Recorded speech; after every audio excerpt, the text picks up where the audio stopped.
Season 3 of Star Trek Strange New Worlds offers its first misfire, with an illogical Vulcan episode that has some enjoyable moments but ultimately feels disappointing.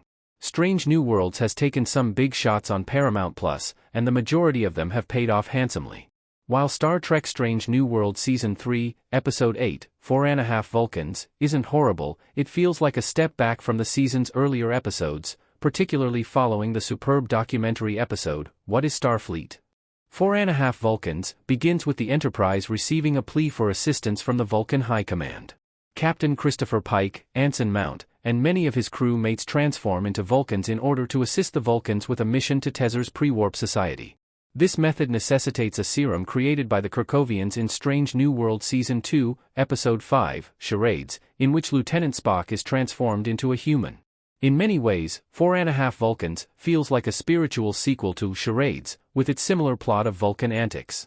However, the humor of 4.5 Vulcans did not sit well with me, and I found myself asking questions that the episode never answered.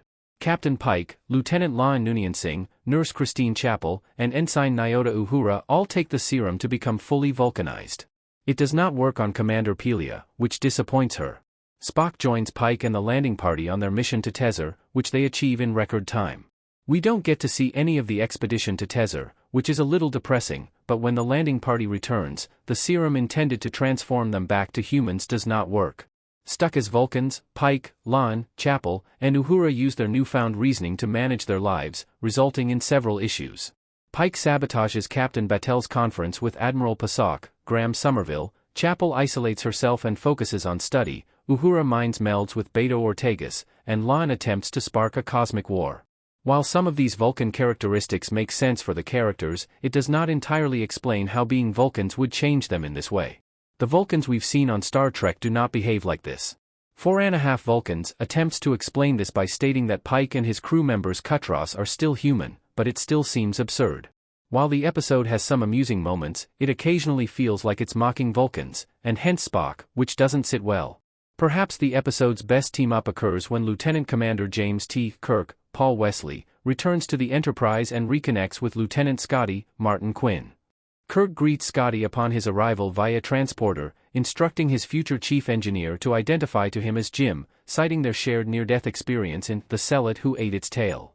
Kirk and Scotty then sat down for a drink with Vulcan Lon, who has become obsessed with making the Enterprise as formidable as possible. Lon eventually decides she intends to ignite a war with all of the galaxy's great powers, and Kirk and Scotty must figure out how to stop her. When Pike, Lon, Chapel, and Uhura decide to remain on Vulcan, Number 1, Rebecca Romaine, and Spock convene with the rest of the senior officers to plan their future moves. Una finally confesses that she has a spiritualist Vulcan ex, Doug, Patton Oswalt, who is a Kutra expert.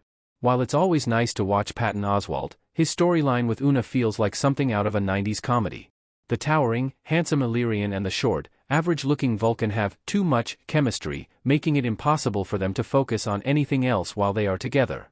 Una has been frequently consigned to the background this season, and I wish she had received a better plot than this one. Spock discusses the matter with Doug, and he appears to demonstrate Spock how to connect with his crew members Kutros, but we don't see any of it. Instead, 4.5 Vulcans takes us right to sickbay, where Pike, Chapel, and Uhura all revert to their human identities, appalled by their behavior as Vulcans. Spock then connects with Lon inside her head, and a fistfight between the two evolves into a passionate dance that restores Lon to herself. While Strange New World Season 3 emphasizes Lon's passion of dance, this moment feels out of place, and it skips over her relationship with infamous augment dictator Khan Noonien Singh. Overall, 4.5 Vulcans is a strange episode of Star Trek Strange New Worlds that did not appeal to me as much as the season's other comedy episodes. It provides some genuine laughs and will undoubtedly be enjoyable for many fans, but with only 10 episodes per season, I wish we had gotten something with a little more substance. Thank you for watching.